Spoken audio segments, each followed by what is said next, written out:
స్నేహితులారా, ఈ సమయాన్ని బట్టి దేవునికి వందనాలు తెలియజేస్తున్నాను. ప్రేమపూర్వకంగా మిమ్మల్ని అందరినీ వాక్య ధ్యానంలోనికి ఆహ్వానిస్తూ ఉన్నాను. మోసకరమైన నాలుక నుండి అనే ఆలోచనను మీతో కూడా పంచుకోవడానికి ఇష్టపడుతూ ఉన్నాను కనుక దేవుడి యొక్క వాక్యమును మీరు ముగింపు వరకు ఆలకించాలని మీ కుటుంబ సభ్యులతోనూ తోటి విశ్వాసులతోనూ ఈ వీడియో షేర్ చేసుకునండి. మీ ప్రార్థన మనవులు ఎటువైనను కామెంట్స్ రూపంలో కానీ ఫోన్ కాల్ ద్వారా కానీ తెలియజేయండి. నమ్మకంగా మీ కొరకు ప్రార్థిస్తాము. ఈ వీడియో మీ ఆధ్యాత్మిక జీవితంలో ఉపయోగకరంగా ఉంది అని మీకు అనిపిస్తే దయచేసి ఈ ఛానల్ను సబ్స్క్రైబ్ చేసుకునవలసినదిగా మనవి చేస్తూ ఉన్నాను. లేఖనము కీర్తనలు 120వ కీర్తన 2వ వచనము. మోసకరమైన నాలుక నుండి నా ప్రాణమును విడిపించుము. స్నేహితులారా, ఒక మనిషిని ఇబ్బంది పెట్టడానికి, గాయపరచడానికి, ఒక మనిషి జీవితాన్ని నాశనం చేయడానికి, ఒక మనిషి జీవితాన్ని ఇబ్బందుల పాలు చేయడానికి కత్తి, గన్ను, కర్ర, ఇంకా ప్రమాదకరమైనటువంటి ఆయుధాలు అవసరం లేదండి. నోటి మాటతో, నాలుకతో ఎదుటివారి జీవితాలను కూల్చేయొచ్చు. ఎదుటివారి హృదయాలలో గాయాలని కలుగజేయొచ్చు. ఎదుటివారి జీవితాలలో తలక్రిందులు చేసి పతనాన్ని, నాశనాన్ని, ఏ రకమైనటువంటి ఇబ్బందినైనా శ్రమనైనా కలుగా చేయవచ్చు. ఇలాంటి తరుణంలో మీరు చూడండి, ఒక వ్యక్తి మీద మనము అబద్ధ సాక్ష్యములు పలికినప్పుడు, ఒక వ్యక్తిని గూర్చి లేనిపోని అపోహలు, మాటలు మనము ప్రచారంలోనికి తీసుకొని వచ్చి ఉన్నప్పుడు, మనకు నచ్చనటువంటి వారు, గిట్టనటువంటి వారు, ఎవరి నాశనాన్ని లేక ఎవరి యొక్క పతనాన్ని మనము కాంక్షిస్తూ ఉన్నామో వారిని గురించి చెడు ప్రచారము చేసేటటువంటి తరుణంలో నాలుక అనేది జీవితాలను నాశనం చేసేటటువంటిదిగా, నాలుక అనేది ఇతరులను గురించి మనము తప్పుగా మాట్లాడినప్పుడు, ఉన్నవి లేనట్టుగా, లేనివి ఉన్నట్టుగా మాట్లాడినప్పుడు వాళ్ళ జీవితాలలో ఎన్నో ఇబ్బందులను, కష్టములను కలుగజేసేటటువంటిదిగా ఉండింది. ఇలాంటి తరుణంలో కీర్తనకారుడు, దేవా, మానవులు ఏ రకమైనటువంటి మాయా ఉపాయములు కలిగి వారి నాలుకల ద్వారా అబద్ధములను పలికేటటువంటి వారుగా, మరి ఉన్నవి లేనివి పుట్టించేటటువంటి వారుగా, విషయాన్ని తప్పు మార్గంలో చూపించేటటువంటి వారుగా, మీరు చూడ వ్యక్తి జీవితంలో నాలుక అనేది ఎన్ని రకాలుగా ఇబ్బందులకి, కష్టాలకి, నష్టాలకి గురి చేస్తుందనే విషయాన్ని గమనించినప్పుడు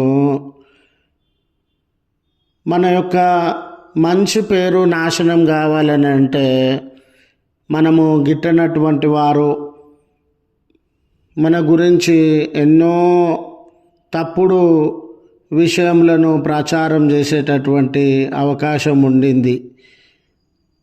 ఈరోజు కుటుంబములు, భార్యాభర్తలు, స్నేహితులు తమ మధ్య ఉన్న స్నేహాన్ని, ప్రేమను విడిచి శత్రువులుగా మిగిలిపోవడానికి చెప్పుడు మాటలు కారణమైనటువంటివిగా ఉండినవి. ఎవరినైనా అనరాని మాట, మురికి మాట, చెడు మాట వారితో అంటే వారి హృదయము గాయపడేటటువంటిదిగా ఉండింది. వారి హృదయంలో ఉన్నటువంటి నెమ్మది దూరమయ్యేటటువంటిదిగా ఉండింది. ఈరోజు క్షణాల్లో, నిమిషాల్లో రూమర్స్ స్ప్రెడ్ చేసేటటువంటి వ్యక్తులను, సందర్భాలను మనము గమనించేటటువంటి వారంగా ఉండినాం. కొంతమంది మాట వారు నోరు తెరిస్తే చాలండి గొడవలు స్టార్ట్ అయ్యేటటువంటి అవకాశము ఉండింది. రెండు నాలుకల ధోరణి కలిగినటువంటి వారు మన ముందు మన మాట, ఇతరుల ముందు ఇతరుల మాట పలికేటటువంటి వారు ఉండినారు. ఈ రీతిగా మన ఎదుటి వ్యక్తి లేదా మనము గిట్టనటువంటి వ్యక్తి ప్రతిరోజు ప్రతి క్షణము తన నోటి ద్వారా కానివ్వండి, నాలుక ద్వారా కానివ్వండి, ఏదో ఒక నష్టాన్ని, కష్టాన్ని మనకు కలుగజేయాలని ప్రయత్నిస్తున్నటువంటి తరుణంలో నిజమే వారి మాటలు, వారి యొక్క నాలుక మన జీవితంలో ఉన్న నెమ్మదిని, ప్రయోజనములను, స్నేహితులను, కుటుంబ సభ్యులను, మేలుకరమైన అంశములను, లాభములను దూరపరచుచూ ఉన్నటువంటి తరుణంలో కీర్తనకారుడు మోసకరమైన నాలుక నుండి నా ప్రాణమును విడిపించుము. ఈ మోసకరమైనటువంటి నాలుక, అబద్ధమాడేటటువంటి జీవితము నన్ను అష్ట కష్టాల పాలు చేస్తూ ఉంది, నాకు ప్రాణహానిని కలుగజేస్తూ ఉంది, లేనిపోని గొడవలను నా మీదకి తీసుకొని వస్తూ ఉంది, నా వారిని దూరం చేస్తూ ఉంది. దేవా, ఎవరెవరు తమ నోళ్ళతో నా గురించి అబద్ధం ఆడుతూ ఉన్నారో, ఎవరెవరు తమ నోళ్ళతో అబద్ధ సాక్ష్యములు పలుకుతూ ఉన్నారో, రూమర్స్ను స్ప్రెడ్ చేస్తూ ఉన్నారో, గొడవలను పెంచేటటువంటి వారుగా ఉండినారో, అబద్ధ సాక్ష్యములు కలుగజేసేటటువంటి వీరందరి నాలుక నుండి, అవి మోసపూరితమైనటువంటి నాలుక నుండి నన్ను విడిపించండి అని ప్రార్థన చేస్తూ ఉన్నాడు. స్నేహితులారా, ఈరోజు నిన్ను గూర్చి కూడా అనేక మంది అనేక రకములైనటువంటి రూమర్స్ స్ప్రెడ్ చేస్తూ ఉన్న సందర్భంలో, అబద్ధాలను స్ప్రెడ్ చేస్తూ ఉన్న సందర్భంలో, ఉన్నవి లేనట్లు, లేనివి ఉన్నట్లు మాట్లాడుతూ ఉన్న సందర్భంలో, మంచిని చెడు, చెడును మంచిగా మిస్లీడ్ చేస్తూ ఉన్న సందర్భంలో దేవుడు నీ పక్షాన నిలువబడి వారందరి రూమర్స్ నుండి, వారందరి ఆగ్రహముల నుండి, వారందరి అబద్ధముల నుండి నిన్ను కాపాడేటటువంటి వాడుగా, వారి యొక్క మాటల ద్వారా లేక తప్పుడు సాక్ష్యం ద్వారా లేక రూమర్స్ ద్వారా నీ జీవితము నష్టం కాకుండా నిన్ను ఆదరించేటటువంటి వాడుగా ఉన్నారు అని గుర్తు చేస్తూ ఈ మాటలను ముగిస్తూ ఉన్నాను. ప్రార్థించుదము. కృపగల తండ్రి, ప్రేమగల మా దేవా, నీ పరిశుద్ధ నామమునకు కృతజ్ఞతలయ.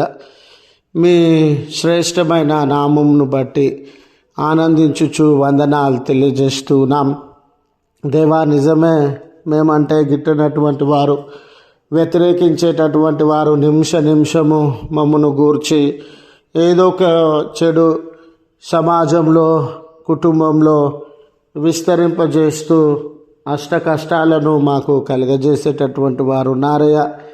అలాంటి వ్యక్తుల చేతిలో నుండి, మోసములలో నుండి మమ్మను మీరు కాపాడవలసినదిగా, మీ భద్రత, ఆదరణను అనుగ్రహించవలసినదిగా ప్రార్థన చేస్తున్నాం. కృప చూపండి యేసయ్య. దయా కనికరములను మా జీవితంలో కుమ్మరించండి. ఈ ప్రార్థనలో ఏకీభవించుచున్న బిడ్డలను మీ హస్తములతో దీవించి బలపరచుమని క్రీస్తు పేరట వేడుకొనుచు ఉన్నాము తండ్రి. ఆమెన్.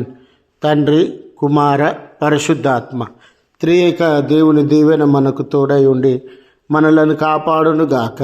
ఆమెన్.